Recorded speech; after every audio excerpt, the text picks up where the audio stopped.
दोस्तों, हम हर दिन बड़ी मेहनत से आपके लिए एक दिल दहला देने वाली हॉरर स्टोरी बनाते हैं। तो अगर आप हमारी यानी इंडियन राइटर चैनल की कहानियाँ एंजॉय कर रहे हैं तो हमारे चैनल को सब्सक्राइब कीजिए और हमारी लेटेस्ट वीडियोस की नोटिफिकेशन के लिए बेल आइकॉन दबाना मत भूलना। तो चलिए शुरू करते हैं आज की कहानी। बंसीराम ने अपनी जेब से बीड़ी निकाली और कांपते हाथों से उसे जलाने लगा। घड़ी रात के 12 बजा चुकी थी। आसमान में अजीब सी लालिमा थी, जैसे कोई अनहोनी होने वाली हो। पुरानी बंद पड़ी इस फैक्ट्री में उसकी नौकरी मात्र गार्ड की थी, लेकिन वह जानता था कि यहाँ कुछ तो ऐसा है जो उसे हर रात बेचैन कर देता है।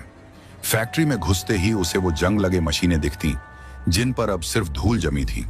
हर रात की तरह वह अपनी टॉर्च जलाकर फैक्ट्री के अंदरूनी हिस्सों का मुआयना करने चला गया। फैक्ट्री में सन्नाटा पसरा था, लेकिन यह सन्नाटा भी कभी कभी कानों में किसी डरावनी सरगोशी की तरह गूंज उठता था। अचानक उसे मशीन नंबर 7 के पास हलचल महसूस हुई। उसने अपनी टॉर्च उधर घुमाई, लेकिन वहां कुछ भी नहीं था। पर उसे महसूस हुआ कि कोई वहां खड़ा था, छुपा हुआ, उसकी हर हरकत देख रहा था। बंसीराम ने हिम्मत करके कदम आगे बढ़ाया। तभी उसके पैरों के नीचे कुछ कुरकुराने की आवाज आई। उसने नीचे देखा, एक पुराना गल चुका जूता पड़ा था। मगर सबसे खौफनाक बात यह थी कि वह जूता थोड़ा थोड़ा हिल रहा था, जैसे किसी ने उसे अभी अभी उतारा हो। उसका गला सूख गया। वह उल्टे पैर वहां से भागने ही वाला था कि पीछे से किसी के सांस लेने की आवाज सुनाई दी। उसने फौरन पलट कर देखा, लेकिन वहां कोई नहीं था। उसका दिल जोर जोर से धड़कने लगा। बंसी, ये सब तेरा वहम है, वह खुद को समझाने लगा। मगर तभी मशीन नंबर 7 अचानक अपने आप चालू हो गई। फैक्ट्री तो पिछले 10 सालों से बंद थी। यहां बिजली भी नहीं थी, फिर मशीन कैसे चली? बंसीराम के पैरों तले जमीन खिसक गई।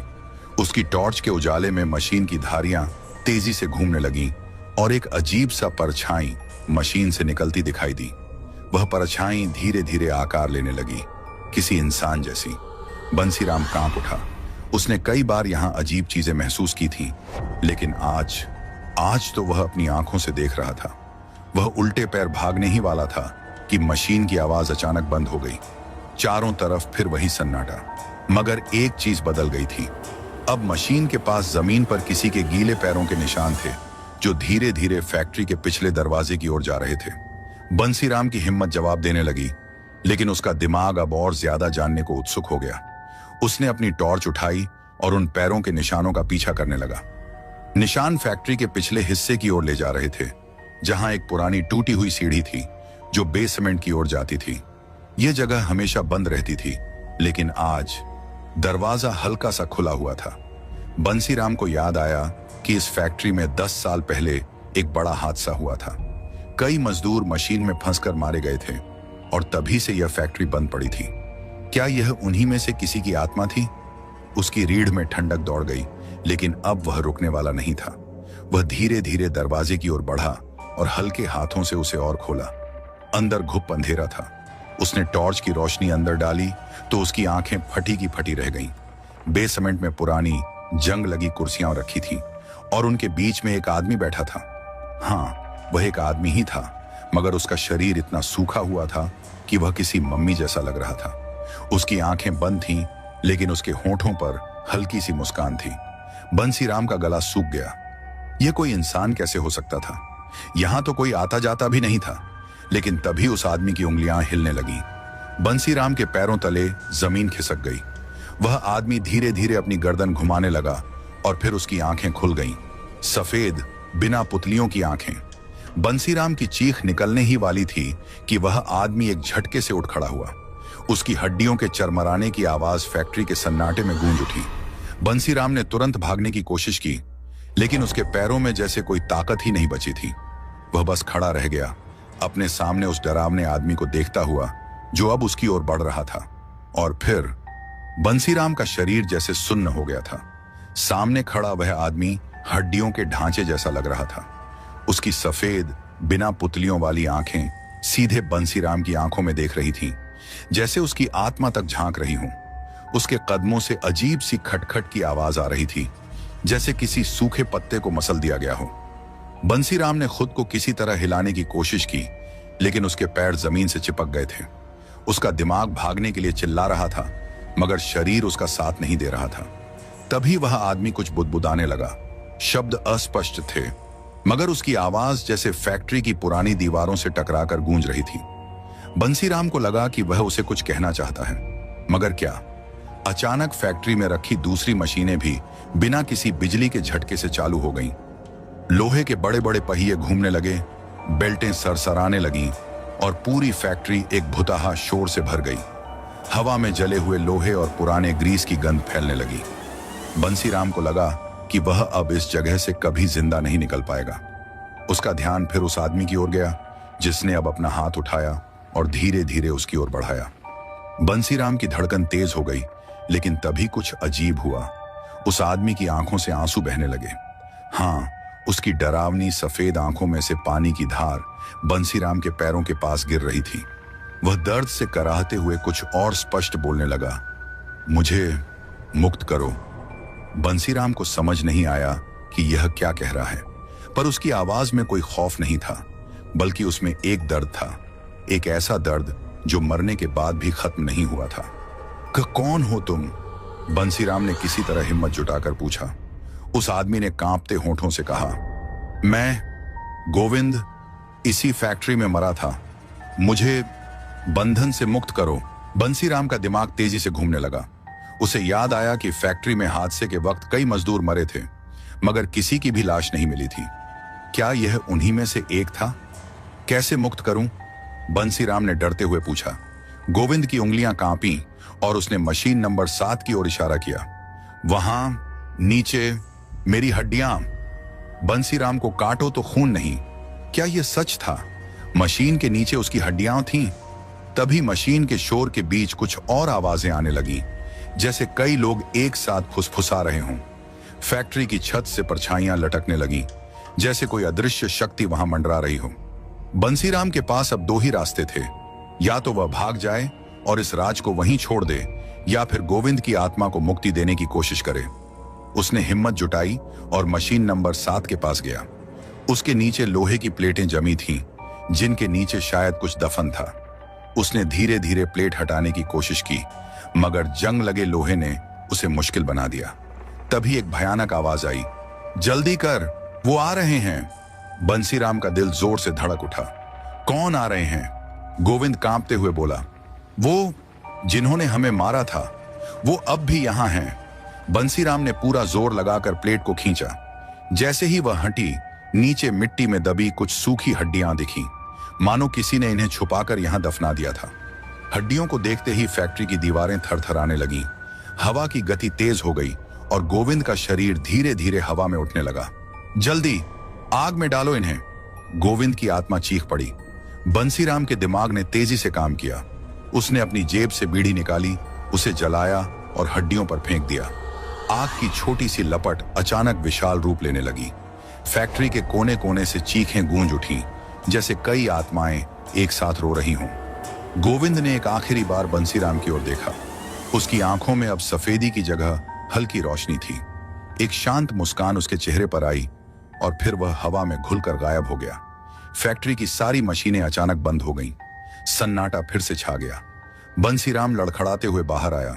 सुबह की हल्की किरणें आसमान में फैलने लगी थीं। वह जानता था कि उसने आज कुछ ऐसा देखा है जो कोई भी विश्वास नहीं करेगा, मगर एक चीज तय थी, अब इस फैक्ट्री में कोई और आत्मा नहीं भटकेगी।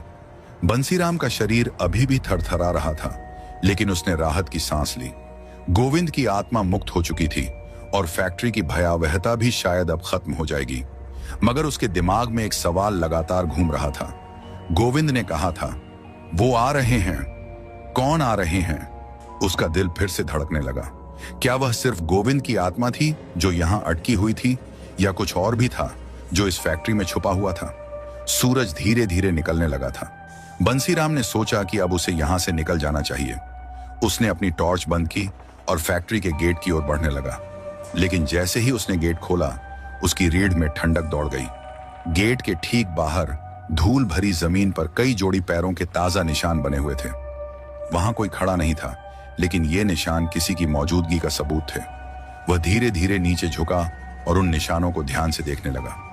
ये सिर्फ 2-4 नहीं थे, बल्कि दर्जनों निशान थे। जैसे बहुत सारे लोग अभी अभी इस फैक्ट्री में आए हों। बंसीराम ने झटके से पीछे देखा। फैक्ट्री अब शांत थी, मगर अब उसे हर कोने में खतरा महसूस हो रहा था। अचानक हवा में एक अजीब सी सरसराहट हुई। उसे लगा जैसे कोई उसके कान के पास फुसफुसा रहा हो, लेकिन वहां कोई नहीं था। तूने एक को मुक्त किया, बाकी अभी भी भूखे हैं। ये आवाज फैक्ट्री की दीवारों से टकराकर गूंजने लगी। बंसीराम के पूरे शरीर में झुरझुरी दौड़ गई। उसने सोचा कि यह उसका भ्रम होगा, लेकिन तभी फैक्ट्री के अंदर से धीरे धीरे कई परछाइयां उभरने लगी। ये परछाइयां मशीनों के बीच से निकल रही थीं, धीरे धीरे आकार ले रही थीं। कुछ जमीन से उठ रही थीं, कुछ छत से लटक कर नीचे आ रही थीं। बंसीराम ने देखा कि अब वह अकेला नहीं था। पूरा हॉल मजदूरों की आत्माओं से भर चुका था। उनके चेहरे अधजले थे, किसी की आंखें नहीं थीं, किसी की उंगलियां कटी हुई थीं और कुछ के शरीर अधूरे थे, जैसे वे मौत से पहले ही मशीनों में फंसकर कुचल दिए गए हों। उनकी आंखों में एक अजीब सा गुस्सा था। हमें भी मुक्ति चाहिए। उनकी आवाजें एक साथ गूंज उठीं और पूरा हॉल एक भूतिया शोर से भर गया। बंसीराम के पैरों तले जमीन खिसक गई। वह चिल्लाते हुए गेट की ओर भागा, लेकिन जैसे ही उसने गेट खोला, एक अदृश्य ताकत ने उसे झटके से पीछे खींच लिया। वह जमीन पर गिर पड़ा। उसकी टॉर्च दूर जा गिरी और अब चारों ओर सिर्फ घना अंधेरा था। ठंडी हवा उसके चेहरे पर महसूस हो रही थी और हर तरफ से वो आवाजें आ रही थीं। हमें भी मुक्त करो। बंसीराम ने खुद को संभाला और किसी तरह खड़ा हुआ। उसे समझ नहीं आ रहा था कि वह क्या करे। वह भाग भी नहीं सकता था, क्योंकि फैक्ट्री का दरवाजा जैसे खुद ब खुद बंद हो चुका था। अचानक गोविंद की आवाज हवा में गूंज उठी। बंसी, इन सबको भी मुक्त करना होगा, वरना तू भी इनका हिस्सा बन जाएगा। बंसीराम का दिमाग सुन्न पड़ गया। अगर उसने इन्हें मुक्त नहीं किया तो ये आत्माएं उसे भी मार डालेंगी। लेकिन सवाल यह था कि वह इन सबको कैसे मुक्त करे। तभी उसे कुछ याद आया। फैक्ट्री के पुराने रिकॉर्ड रूम में एक लॉकर था, जिसमें हादसे से जुड़ी कुछ फाइलें रखी हुई थीं। शायद उन फाइलों में कोई सुराग मिल सके कि इन आत्माओं को क्या चाहिए। बंसीराम ने हिम्मत जुटाई और फैक्ट्री के अंदर की ओर भागा। पीछे से कई आत्माएं उसके पीछे दौड़ पड़ी। मशीनों के बीच से अजीब सी आवाजें आने लगी। दीवारों से खून टपकने लगा और हवा में एक तीखी गंध फैल गई। वह जैसे तैसे रिकॉर्ड रूम तक पहुंचा और दरवाजा अंदर से बंद कर लिया। उसका दिल तेजी से धड़क रहा था। उसने जल्दी जल्दी अलमारियों को खंगालना शुरू किया। फाइलें बिखरी पड़ी थीं, धूल से भरी हुई। उसने एक पुरानी पीली पड़ी फाइल निकाली, जिस पर लिखा था, फैक्ट्री हादसा 10 साल पहले की सच्चाई। उसने कांपते हाथों से फाइल खोली। जैसे जैसे उसने पन्ने पलटने शुरू किए, उसकी आंखें फटी रह गईं। इस हादसे को कोई दुर्घटना नहीं थी, ये एक साजिश थी। बंसीराम के हाथ कांप रहे थे। उसने फाइल के पन्ने पलटे और उसकी आंखें चौड़ी हो गईं। उसमें लिखा था कि फैक्ट्री में जो हादसा हुआ था वह सिर्फ एक दुर्घटना नहीं थी, बल्कि एक सोची समझी साजिश थी। 10 साल पहले फैक्ट्री के मालिक बलवीर सिंह ने जानबूझकर मशीनों में खराबी करवाई थी। वह मजदूरों की हड़ताल से परेशान था और चाहता था कि वे फैक्ट्री छोड़ दें। लेकिन जब मजदूर नहीं माने तो उसने मशीनें चालू कर दी, जबकि उन्हें मरम्मत की जरूरत थी। मशीनों में फंसे 17 मजदूर जिंदा जल गए, कट गए और कुछ के शरीर मशीनों में पिस गए। बलवीर सिंह ने सबूत मिटाने के लिए उनकी लाशों को फैक्ट्री के बेसमेंट में छुपा दिया और इस हादसे को एक तकनीकी खराबी बता दिया। बंसीराम के गले से एक शब्द नहीं निकला, इसलिए इनकी आत्माएं यहां भटक रही हैं। इनका सही से अंतिम संस्कार नहीं हुआ। फाइल में यह भी लिखा था कि हादसे के बाद बलवीर सिंह ने फैक्ट्री को हमेशा के लिए बंद कर दिया था और इस जगह को भुतहा घोषित करवा दिया था, ताकि कोई यहां आकर सच्चाई न जान सके। बंसीराम को समझ आ चुका था कि अगर इन आत्माओं को मुक्ति देनी है तो उसे इनकी हड्डियों को जलाकर उनका अंतिम संस्कार करना होगा, जैसे उसने गोविंद की हड्डियों के साथ किया था। लेकिन अब एक बड़ी समस्या थी, इतनी सारी आत्माओं की हड्डियां कहां मिलेंगी। बाहर से डरावनी आवाजें अब और करीब आने लगी थीं। दरवाजे पर जोर जोर से ठक ठक होने लगी। बंसीराम के पास ज्यादा समय नहीं था। वह तेजी से फाइल के आखिरी पन्ने पर पहुंचा, जहां लिखा था, हड्डियों को बेसमेंट में एक गुप्त कमरे में छुपाया गया है, जिसे लोहे की प्लेटों से ढका गया है। बेसमेंट, वही जगह जहां उसने गोविंद की हड्डियां देखी थी। बंसीराम के माथे पर पसीना आ गया। उसे वहां दोबारा जाना पड़ेगा, उस जगह जहां मौत का साया मंडरा रहा था। अचानक दरवाजे की जंजीर टूट गई और चारों तरफ से भूतिया परछाइयां कमरे में घुसने लगीं। उनकी आंखें लाल अंगारों की तरह जल रही थीं। हमें मुक्त कर! बंसीराम चीख पड़ा और फाइल लेकर तेजी से भागा।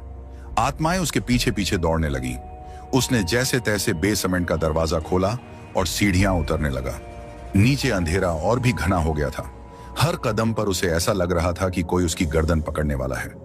बेसमेंट में पहुंचते ही उसकी टॉर्च की रोशनी में एक पुरानी लोहे की प्लेट दिखाई दी। यही वह जगह थी जहां उन मजदूरों की हड्डियां छुपाई गई थीं। लेकिन जैसे ही वह प्लेट हटाने के लिए झुका, एक ठंडी हवा उसके चारों ओर बहने लगी।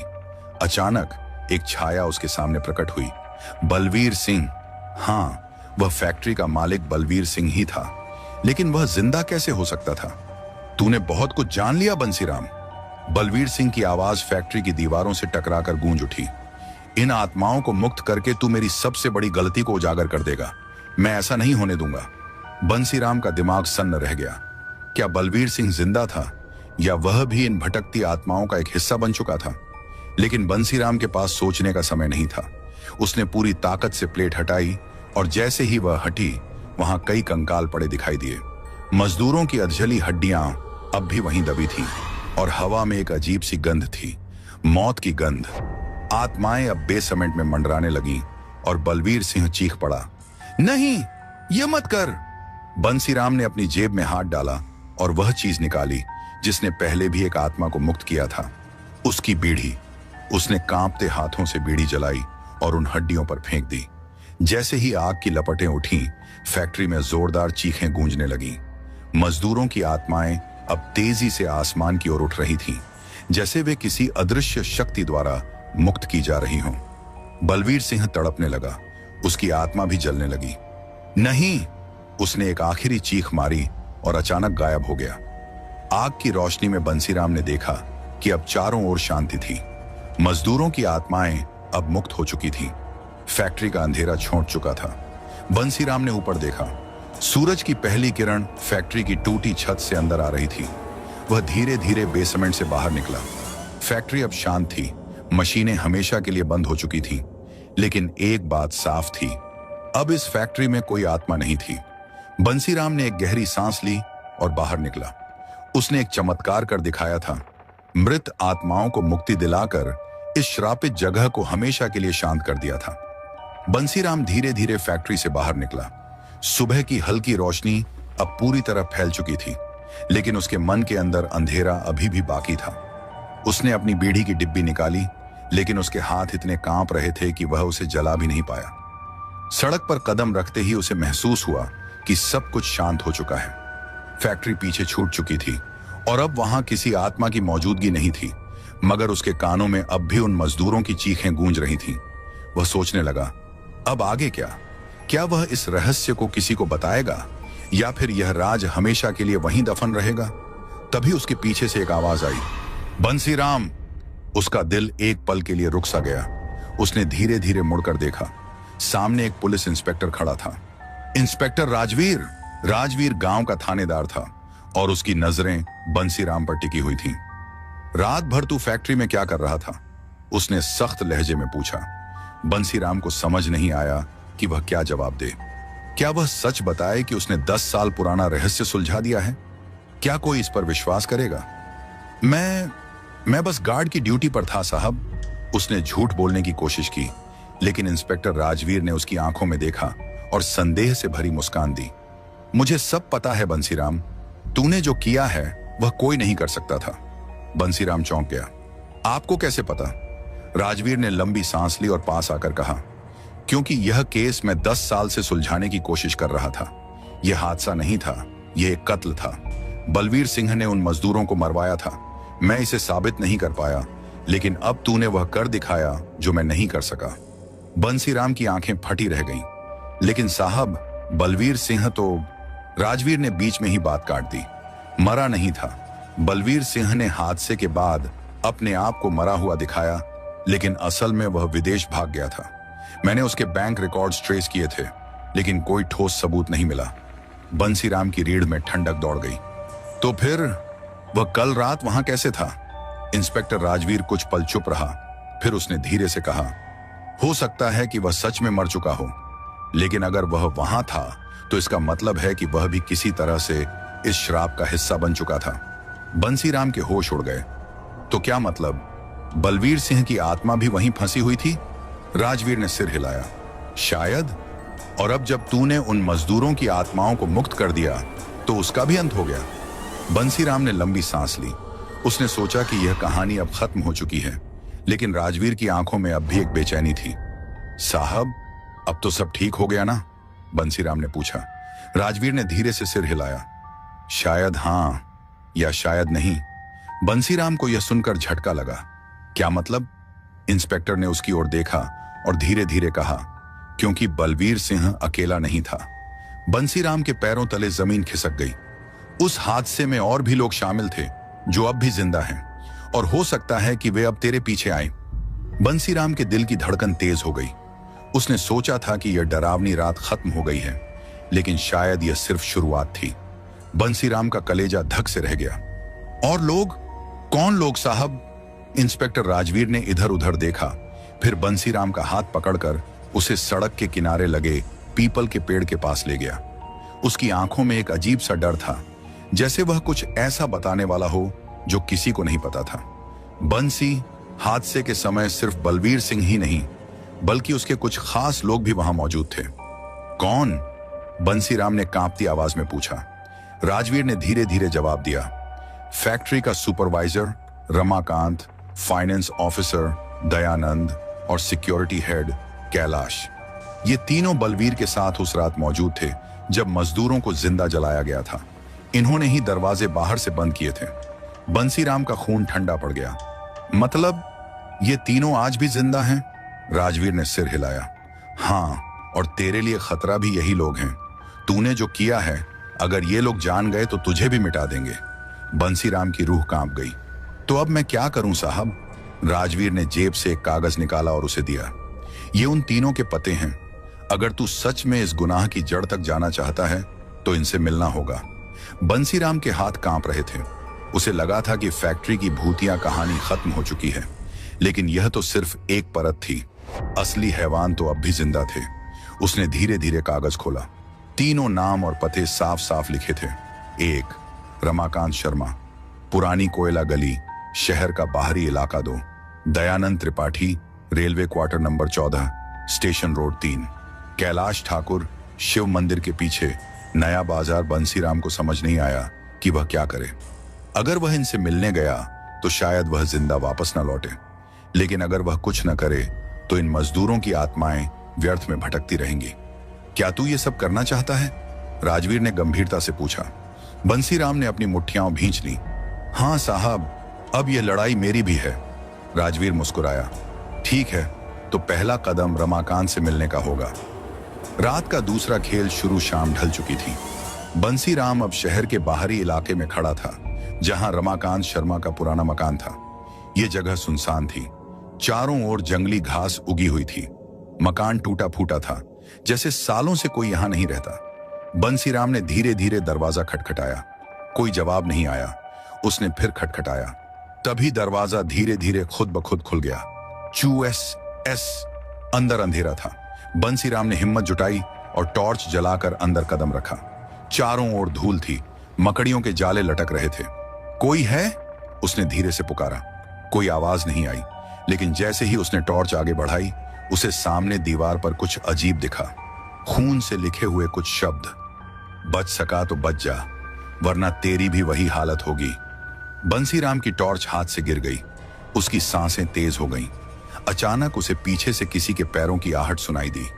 उसका शरीर सुन्न पड़ गया। उसने धीरे से मुड़कर देखा, और जो उसने देखा उससे उसकी रूह कांप उठी। बंसीराम का खून जम गया। उसकी टॉर्च जमीन पर गिरी पड़ी थी, लेकिन उसमें अब भी हल्की रोशनी थी। उस रोशनी में उसने देखा, सामने एक परछाई खड़ी थी।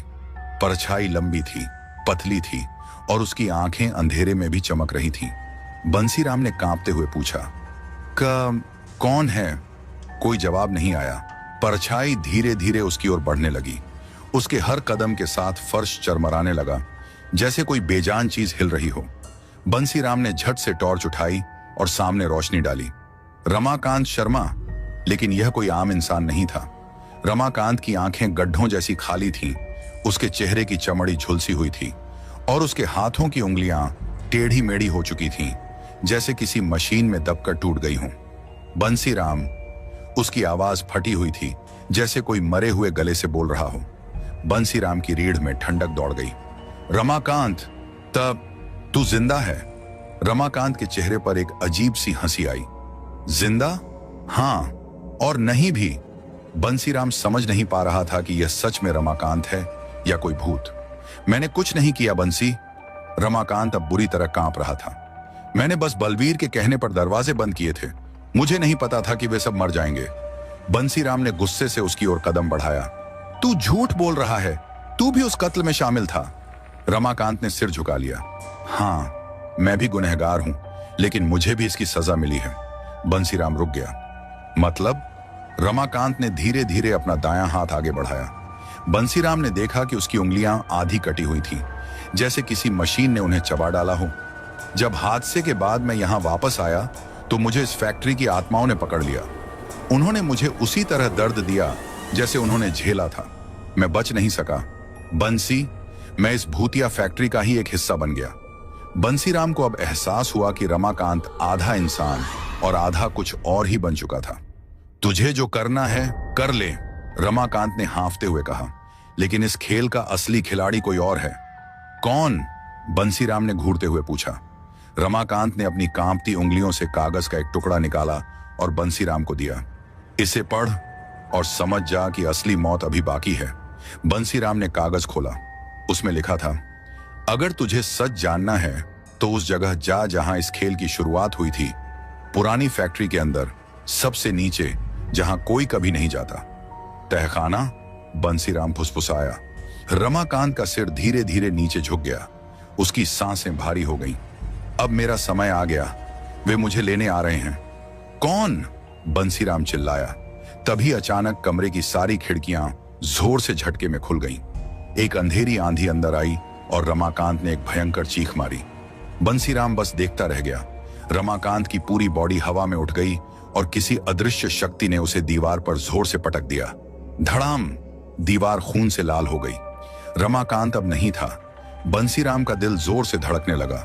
वह तुरंत कागज को मुट्ठी में भींचकर वहां से बाहर भागा। अब उसे पता था कि यह खेल अभी खत्म नहीं हुआ है। अब उसे फैक्ट्री के सबसे गहरे रहस्य तक पहुंचना था। अब उसे तहखाने में जाना था। बंसीराम के कदम तेजी से चलते जा रहे थे। उसका दिल बेतहाशा धड़क रहा था।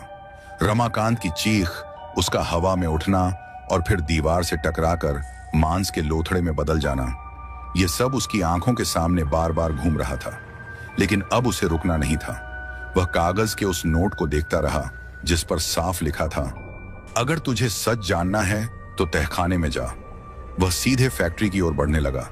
रात का अंधेरा पूरी तरह छा चुका था। ठंडी हवा चल रही थी और दूर कहीं उल्लू की आवाज गूंज रही थी। फैक्ट्री के बाहर वही वीरानगी थी, लेकिन आज कुछ अलग था। यह जगह अब भी उतनी ही खतरनाक लग रही थी, लेकिन आज यहां अजीब सन्नाटा था, जैसे सब कुछ उसकी प्रतीक्षा कर रहा हो। बंसीराम ने हिम्मत जुटाई और अंदर घुस गया। चारों ओर गहरा अंधेरा था। हर कदम पर उसके जूतों के नीचे सूखी पत्तियां चरमरा रही थीं। उसकी टॉर्च की रोशनी दीवारों पर पड़ते ही जले हुए धब्बों को उभार रही थी। वहीं धब्बे जहां मजदूरों को जिंदा जलाया गया था। पर बंसीराम को अब और नीचे जाना था। उसने धीरे धीरे तहखाने के जंग लगे लोहे के दरवाजे को धक्का दिया। घर रर रर रर रर। दरवाजा भारी आवाज के साथ खुला और बंसीराम सीढ़ियों से नीचे उतरने लगा।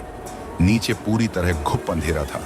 हवा ठंडी थी और एक अजीब सी गंध आ रही थी, जैसे सड़ी हुई चीजों की।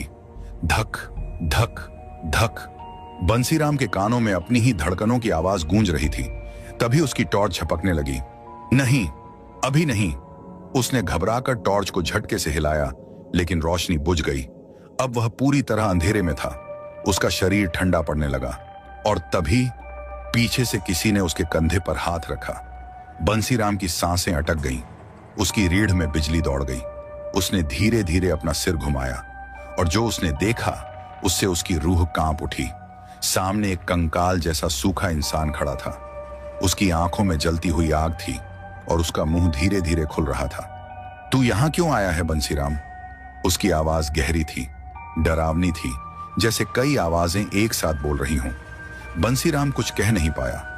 तूने हमारे रहस्य को खोल दिया, अब तुझे इसकी सजा मिलेगी। वह आकृति धीरे धीरे उसके पास आने लगी। बंसीराम की टांगें कांपने लगी। वह पीछे हटने की कोशिश करने लगा, लेकिन पीछे सिर्फ ठंडी पत्थर की दीवार थी। तभी आकृति जोर से चीखी, मुझे मत छोड़ो, मुझे भी मत जलाओ। बंसीराम समझ गया, यह उन्हीं मजदूरों की आत्मा थी। वह डरते डरते बोला, मैं तुम्हारी मदद करना चाहता हूं। आकृति कांपने लगी। उसकी जलती आंखों में एक पल के लिए नरमी आई। अगर तुझे सच में हमारी मदद करनी है तो उस आदमी को रोक जो इस सब के पीछे था। बंसीराम ने घबराकर पूछा, कौन? बलवीर तो मर चुका है। आत्मा ने धीरे से सिर हिलाया। बलवीर सिर्फ एक मोहरा था, असली खेल कोई और खेल रहा था। कौन? बंसीराम की आवाज कांप रही थी। आत्मा ने धीरे से कहा, कैलाश ठाकुर। बंसीराम का मुंह खुला का खुला रह गया। लेकिन वो तो सिर्फ सिक्योरिटी हेड था। नहीं, आत्मा ने धीरे से कहा, बलवीर तो बस सामने का आदमी था। असली मास्टरमाइंड कैलाश था। उसी ने मजदूरों को जिंदा जलाने का प्लान बनाया। उसी ने बलवीर को पैसे देकर सब कुछ करने के लिए मजबूर किया। और अब वह जान गया है कि तू हमारे रहस्य को खोल रहा है। बंसीराम को लगा जैसे जमीन उसके पैरों के नीचे से खिसक गई हो। अब तू भी खतरे में है बंसीराम। और तभी पीछे से एक गोली चली। धाएं! गोली दीवार में जा धंसी। बंसीराम तुरंत झटके से झुका और पलटकर देखा। कैलाश ठाकुर! उसके हाथ में एक रिवॉल्वर थी। उसकी आंखों में खून उतरा हुआ था। बहुत पूछताछ कर रहा था ना बंसीराम? कैलाश ने हंसते हुए कहा, अब यही पूछताछ तुझे मार डालेगी। बंसीराम की सांसें तेज हो गईं। उसने देखा कि कैलाश ने फिर से रिवॉल्वर उठाई और ट्रिगर दबाने वाला था। लेकिन तभी तहखाने की पूरी दीवार कांपने लगी। गड़ गड़ गड़। बंसीराम और कैलाश दोनों हक्के बक्के रह गए। और फिर दीवार तोड़कर दर्जनों आत्माएं बाहर निकली। सफेद रोशनी से चमकती हुई, जलती हुई आंखों वाली कंकाल जैसी रूहें। वे सभी कैलाश की ओर बढ़ने लगी। कैलाश घबराकर पीछे हटा। नहीं नहीं, ये नहीं हो सकता। उसने डर से चीखते हुए अपनी रिवॉल्वर तान दी। लेकिन एक आत्मा उसके ऊपर कूद पड़ी। तूने हमें जलाया था, अब तेरी बारी है। कैलाश की चीख पूरे तहखाने में गूंज उठी। बंसीराम सिर्फ देखता रह गया। कुछ ही सेकंड में कैलाश की पूरी बॉडी जलने लगी। उसकी चमड़ी पिघलने लगी, उसकी हड्डियां चटकने लगी। और फिर एक भयंकर चीख के साथ वह धुएं में बदलकर गायब हो गया। चारों ओर भयानक सन्नाटा छा गया। बंसीराम वहीं जमीन पर गिर पड़ा, हांफता हुआ, कांपता हुआ। उसने धीरे से ऊपर देखा। आत्माएं अब शांत थीं। फिर उनमें से एक आत्मा आगे बढ़ी और धीरे से बोली, अब हमें मुक्ति मिल गई बंसीराम। बंसीराम कुछ नहीं बोल पाया। आत्माओं ने एक पल के लिए उसे देखा। फिर वे धीरे धीरे हवा में घुलने लगी और कुछ ही सेकंड में तहखाने में सिर्फ बंसीराम बचा था। बाहर सुबह की हल्की रोशनी फैलने लगी थी। यह भयानक रात आखिरकार खत्म हो चुकी थी। लेकिन क्या यह सच में अंत था? बंसीराम ने धीरे से अपने हाथों को देखा और तभी उसकी हथेलियों पर कुछ दिखाई दिया, जलते हुए पंजों के निशान। बंसीराम की आंखें चौड़ी हो गईं। उसने अपनी हथेलियों को उलट पलट कर देखा। जलते हुए पंजों के निशान अभी भी चमक रहे थे, जैसे कोई उसे चेतावनी दे रहा हो। उसका शरीर ठंडा पड़ने लगा। वह लड़खड़ाता हुआ उठा और ऊपर जाने वाली सीढ़ियों की ओर भागा। यह खत्म नहीं हुआ, उसने खुद से बुदबुदाया। कुछ अभी भी बाकी है। वह किसी तरह लड़खड़ाते हुए फैक्ट्री से बाहर निकला। बाहर हल्की सुबह हो चुकी थी, लेकिन आसमान में अजीब सा अंधकार फैला हुआ था। बंसीराम को समझ नहीं आ रहा था कि अब क्या करे। उसने अपनी हथेलियों को कसकर बंद कर लिया और तेजी से अपनी झोंपड़ी की ओर बढ़ गया। लेकिन उसके आने से पहले ही कोई वहां पहुंच चुका था। उसके झोंपड़ी का दरवाजा आधा खुला हुआ था। अंदर हल्की हलचल थी।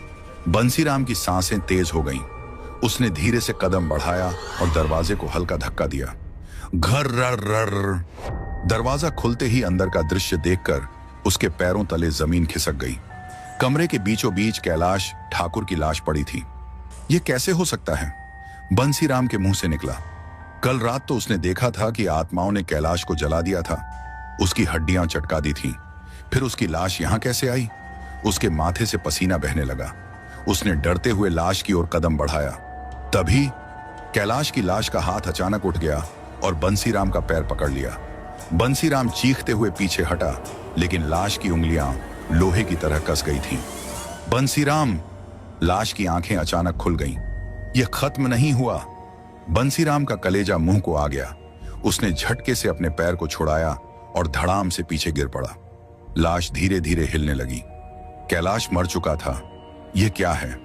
बंसीराम ने कांपते हुए दीवार से टिककर खुद को संभाला। लाश पूरी तरह उठ चुकी थी, लेकिन यह कैलाश नहीं था।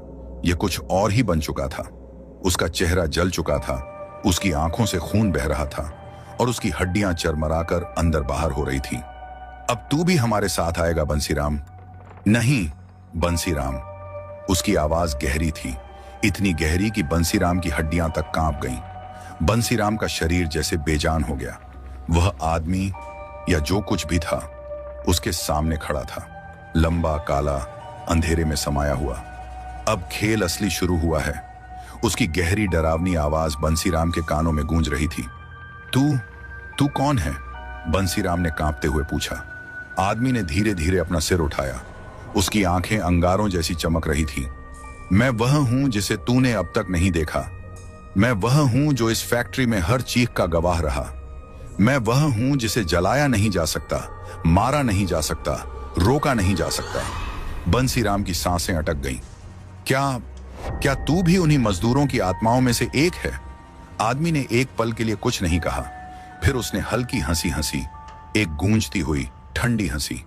मजदूर नहीं बंसीराम, मैं उनसे कहीं ज्यादा खतरनाक हूं। मैं इस जगह की असली आत्मा हूं। मैं इस फैक्ट्री का अभिशाप हूं। बंसीराम ने कांपते हुए एक कदम पीछे लिया। तू क्या चाहता है मुझसे? आदमी ने धीरे से अपना हाथ उठाया। हवा अचानक भारी हो गई। चारों ओर काले धुएं की लपटें उठने लगीं। फैक्ट्री की टूटी हुई खिड़कियां चरमराने लगीं। मैं चाहता हूं कि तू भी अब इस खेल का हिस्सा बने बंसीराम, जैसे बाकी बने थे। बंसीराम ने जोर से सिर हिलाया। नहीं, मैंने किसी का कुछ नहीं बिगाड़ा। मुझे जाने दे। आदमी के होंठों पर हल्की मुस्कान आई। सच? तो यह क्या है? उसने धीरे से अपनी उंगली उठाई और बंसीराम की हथेलियों पर जलते हुए पंजों के निशान तेजी से चमक उठे। आह! बंसीराम दर्द से चिल्लाया। अब तुझे भी आग में जलना होगा बंसीराम। अब तुझे भी फैक्ट्री के नीचे जाना होगा, जहां सबसे बड़ा रहस्य छुपा है। बंसीराम का दिमाग घूम गया। क्या मतलब? कौन सा रहस्य?